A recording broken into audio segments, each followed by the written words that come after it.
We are back here at the GSL, and we had a very exciting game previously there.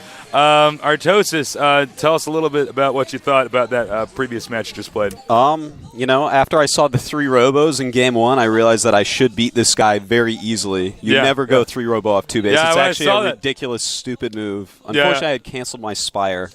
Why did you cancel your Spire? Well, Idra had told me if he warp gate all ins, it's very, very, very late, like the latest he's ever played against. So when I saw him attack, I'm like, oh, I need more roaches. This is an all in because he was building a pylon there. Yeah, the timing of that seemed a little bit unusual. Yeah, it was a very weird, risky, bad attack by him, but it made me cancel my Spire. He went 3 robo after. I mean, that's it. So, but you know, game turned 2. Out to be, Game 2 is pretty entertaining. Yeah, I actually was like, oh, I wasn't expecting him to go Phoenix. I was like, that is so unfortunate because you're going 2-base Spire. Yeah. And then you did manage actually quite well to recover that. I had come up with that plan this morning. I was going to mute it on that map, and if he went Phoenix, which I gave about 10%, I was going to switch into Anyway, looks like we got to get into this. Let's talk about this and not DTs. We'll never bring up the word DT again. No. Right? Screw that unit, man. The bane of my existence for the past 10 years. All right. Astraea Wera. Astraea Wera. Terran player from the Wera clan. Wera, of course, a very, very good team. We've seen a lot of Wera guys. Some get eliminated. Some do quite well. Yeah. And, you know, for our last game of the day, I think this is our first Terran versus Terran to cast, right? I believe so, yes. And that's insane considering how many Terrans are in this tournament. Yeah. I would have thought we would have casted a lot more. You know, they have a really good spread of matchups. There's only 1 ZVZ, very few TBTs. Yeah. It makes it a very interesting tournament that way. The less mirrors, the better. I think so. I agree. And, of course, our other player is going to be HopeTorture. Now, I don't actually know. Is either Hope or Torture a clan? I do not think so, no. I think his name is just HopeTorture. I don't know what it means. I don't know. But somewhere in his mind, that means something in English. Where is Chipmunk? All right, I want Chipmunk back in this tournament so I can commentate his game. Here is HopeTorture. Oh, wait a minute. That's into the rainbow. Okay. Oh, it's Rainbow. Excellent. There he is. He's right there. Hey, Rainbow. What's up? He is the prettiest boy I have ever seen. He's a very good-looking guy. Doll. He is. I didn't realize that was Into the Rainbow because it says HopeTorture. So I didn't know that was his AKA. I saw the Korean name and I was like, well, that looks familiar to me. But oh, I didn't even realize. There was so much hype with Tester and of course you playing today. I didn't. Yeah, I forgot actually, that Into the Rainbow. I saw HopeTorture on the list and I thought, well, he must be an unknown. Well, that'll be interesting. Yeah, no, he's very good, and he loves to abuse all the Terran imbalances that are around at the time. Like, I would not be surprised. Well, it's TBT, so he's not going to be able to do anything, but I would not be surprised if he makes it on the next round. We see a lot of replay if the patch isn't out and that type of thing. Yeah. So, TBT, this is a very, very difficult mirror matchup. It takes a lot of skill. There's a lot of different openers people are doing. Banshee's very popular right now, using a cloaked Banshee to force your opponent to scan and waste what would have been a mule. We see a lot of Marauder rushes. Sometimes you see Marine into Hellion Rush. Thors. A lot of build orders in this matchup. A lot of just like in StarCraft 1, actually. Yeah. TBT always proving to be a really great matchup. I think probably because defense is kind of easy to come by. So there's a lot of stuff you can do and still defend. That's a good way to put it. So we're going to see a lot of I don't know what exactly this game's going to look like, but it's going to be exciting. Games can be very short or very long in Terran versus Terran. Yeah. It really just depends. Never medium. Not normally medium. Always very long or very short. Not normally in the middle. Yeah. We're going to look at our maps next. That's going to come up on the screen soon enough here. I want to point out right now that, again, these are 2 older players. Yeah. These are 2 guys, 124, 127. And again, that's what's great about GOMTV is that anybody can sign up. Anybody can be part of this. Absolutely. We see that the first map is going to be Kulos Ravine, followed by Delta Quadrant, and the third set, of course, Lost Temple, the good old standby. Both of them removed Desert Oasis. Meanwhile, Into the Rainbow took out Blistering Sands, and Astraea Wera took out Steps of War. So this is the first Kulas Ravine game we will be casting together. Kulas Ravine, it's really cool the way they set it up, but the problem is that most of the time, unless it's a mirror matchup, people don't want it in their map series because it's hard to defend your main and your expansion, so that can lead to some imbalances in some matchups. For instance, a Terran can completely destroy a Zerg on that map. Yeah. I mean, no question there. Really easy to do. Not going to find me arguing with that point, Tasteless. And we're about to start.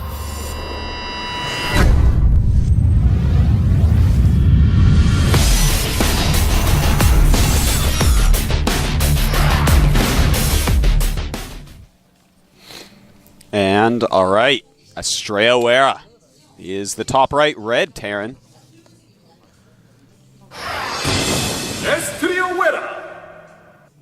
Guess who's in the bottom right is yellow Terran, Tasteless? I don't know. Could it be HopeTorture? Man, I held my breath for a while on that. Yeah. Also known as Into the Rainbow. Very famous StarCraft 1 pro gamer, was on SK Telecom, along with players like Boxer and I Love Uno. And he was known for his amazing storm drops. And father of Reaver, almost. Yeah, he had some amazing Reaver. Taught by Into the Rain, who was the first person really known for hitting Psystorm straight on in battle. Like, he would predict where Hydras were going and do it. Ended up teaching this guy, who became one of the best Protosses of the early days. Yeah, Into the Rain is an old school StarCraft 1 player. Yeah, that guy is actually a commentator now. Yeah, he is. Just like us. Grew up just like Tasteless and Tasteless and Artosis. Here we see an SCV on the move. Some scouting going on here. Our yellow Terran, Rainbow. Oops, excuse me. Not scouting just yet. He is going to use that extra SCV to get a little bit of mining in there. Yeah, if you scout that fast, you have to have some sort of plan for it. Like, okay, if I see this, I got to do this. Or, okay, my build is a little bit risky. I got to scout and make sure he's not, doing something funky. But if you scout that early, you really have to have a reason for it. And look at this. He's just sitting at that tower. What? That's very slow reaction speed. I don't weird. Even get it. I don't get it, Tasteless. I don't know. No, I haven't seen people who will peek here and then peek here and then scout up here. Yeah, just because if you see a worker actually graze by, then you know where they are at. And we see, in fact, his APM matches what we just saw. His APM right now under 100. Maybe the slowest player I've seen in the tournament so far. Yeah, that's pretty slow. So that could also have something to do with the amount of time he spent up there. The orbital command is done, and a mule drops right now to get some extra resources for this guy. And Reapers. I love the Reaper to scout with in just about every matchup. Just make one Reaper, scout in. You might kill an SCV or two. Yeah. You never know. Yeah, the Reaper, a lot of people always think of this as just like this harassment-based unit, but due to its amazing mobility, you can get so much intel, and that's great. And here we see the Reaper now on the move right now, headed towards his shoulder pads. He's like a football player. Look at that, yeah. It's bigger than the shoulder pads in these Blazers. He doesn't look like he should be able to kill queens and roaches, does he? No, he doesn't. Look at his face, man. It's like the Punisher. Yeah, it is. Not the Punisher. It's another guy I was thinking about. I don't know. Oh, no, Iron Man? Oh, yeah. No, not Iron Man, but somebody else. Wait, hold on. I thought we got Reaper inside the other player's base. Iron Man is a good way to look at the Reaper, actually. I like. And suddenly I got game sound again in my headphones, so I'm glad we got that I knew fixed. something was missing. And I'm worried that my game sound might be too loud. If this volume is too loud for you guys, let us know on the message board and we'll get it fixed. Because I'm getting some loud interference in my headphones. So just let them know on the message board, and we'll get it fixed for you. 2 Marauders are out. And it looks right now, if we look at the production tab real quick, that I believe we're going to see a Viking tank build here. Yeah, I think you're right. By Into the Rainbow, aka HopeTorture. And of course, that build, very popular for a long time in TVT. Yeah. But nowadays, a lot more things are viable, such as Banshee rushes, and also, wait, maybe he's actually going to go for Banshee. Yeah, Banshee Marine.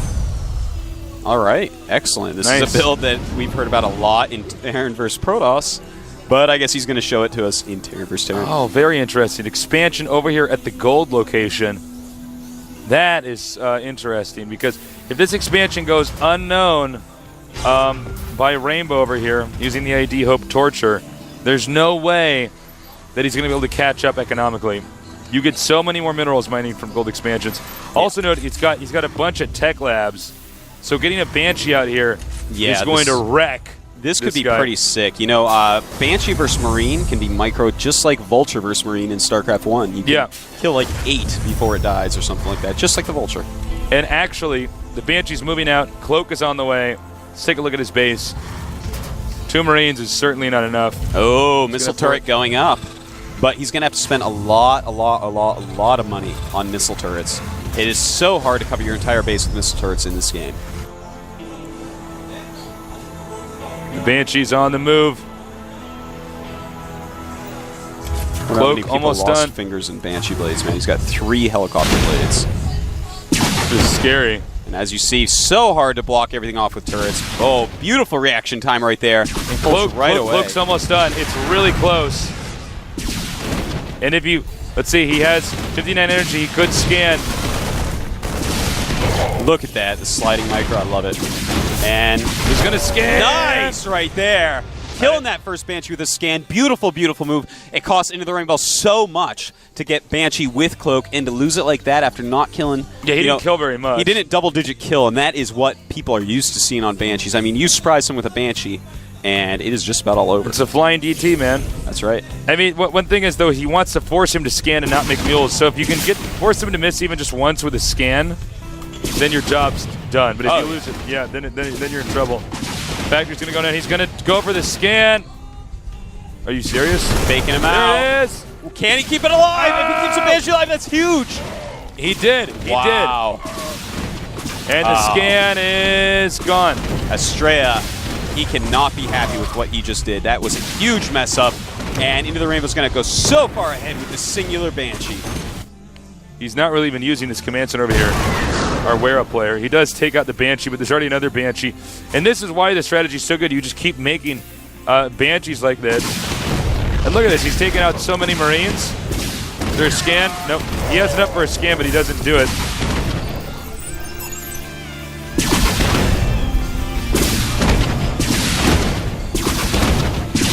It's like trying to get more missile turrets up. Not really using his economy, though, on that gold expansion. Just a few SCVs mining. He really should be calling some mules down there. But, you know, it's risky because there are Banshees with Cloak. Yeah. Gotta be very careful how you use that energy on the command centers. And also, if he scans too much, it's going to give away. He has another orbital command center. You don't want that either. That's true. Yeah, that's actually a very good point I hadn't even thought of. Again, so many Marines are killed.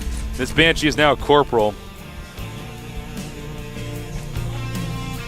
And you can see here, he's been tacking up. He's got a solid-looking ground army. And that's another scan, by the way, here from our other, but it's kind of wasteful. I mean, you need to have mules. He's finally using this base here, but he would have ideally wanted to be dropping a crazy amount of mules down there, and he can't. He didn't.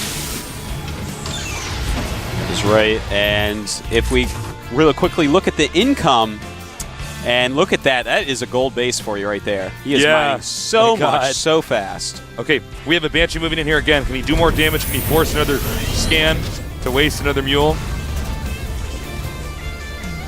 And that sneak expansion, man, that thing might end up paying off pretty well. But Into the Rainbow has caught up money-wise.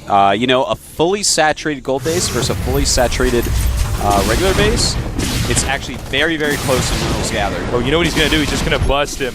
He has medevacs. He has a stronger army, and these guys have been stimming. This is going to be it. Yeah, I think this is a looks like he's going to brilliant just execution. Tear through. Oh yeah, here we go. Takes out the first barracks. There is GG. Doesn't even try. Wow, he was in control that entire time. What a sicko! Wow. Into the Rainbow, showing why he is an absolute monster from StarCraft 1. Wow. That was pretty impressive. Yes, it was. That's Into the Rainbow. So we got all these pro gamers switching over. And yeah, I think that last game was pretty haunting for our Wera player. I mean, Yeah, that was, but I hope you guys learned a lot from that because you see, with the Banshee, even though it costs a lot, if you waste even one scan and you don't get the Banshee, that actually can mean the game is over. Yeah. To be perfectly honest with you, you need to use every scan. How many minerals can a mule get? Is it? It's like 300. It's 300ish. Yeah. Okay, I should check that when I get home. But I believe with 300 minerals, that's almost a command center. And then let's face it, the Banshee's going to kill like at least 2 SCVs or 2 Marines or something. Oh yeah, no, it's worth so much. Yeah. Yeah. Plus, you're forcing your opponent to make Marines, and then you can get units that are very strong against Marines. So there's so much stuff you can do, really. And when you think about it, unless you surround your base with turrets or rush to Raven, there is no real great hard counter to Banshee. No, there's not. It's a very hard unit to counter early game for Terran. Yeah. And it's so good, man. I think it's what I do. TVT It's what I do with TVT. Yeah. Banshee is just such a great opening. Yeah, even if you don't get Cloak, actually, the amount of stuff you can do with a Banshee it's just crazy. It's wild. Because it kills workers and Marines in 2 hits. And the animation for when it fires is so long that even when you're running away, that missile's going to get you. So Banshees are scary as hell. Yeah, they are scary. Well, both our players are ready. We're going to wait for our Korean commentators to be ready. We kind of move at their pace here. And we're going to start the game right now, so get ready. Kenny, to stop this guy.